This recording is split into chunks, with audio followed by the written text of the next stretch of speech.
Welcome to the Slop Farm. Enjoy the video. You start by confirming you can log into your Roblox account. This avoids lockouts during setup. Once signed in, install Google Authenticator on your phone so it can generate codes. Next, open Account Settings and locate Security or Two-Step Verification. Begin the Add Authenticator flow now. You do this early because linking requires scanning or entering a secret immediately. Make sure your device time is set to automatic so codes sync correctly. Misaligned time is the most common failure point. Once you choose Add Authenticator, use your phone to scan the QR code Roblox displays. If scanning fails, type the secret key into the app. After scanning or manual entry, Google Authenticator generates a 6-digit code every 30 seconds.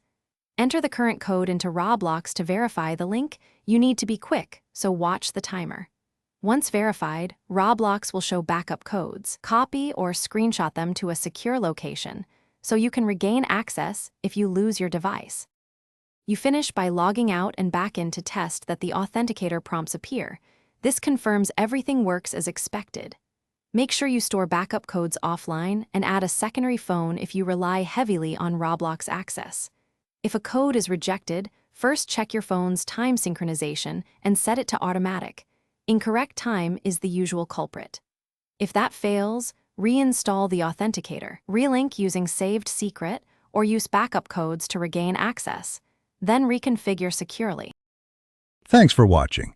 Consider subscribing if we helped you today.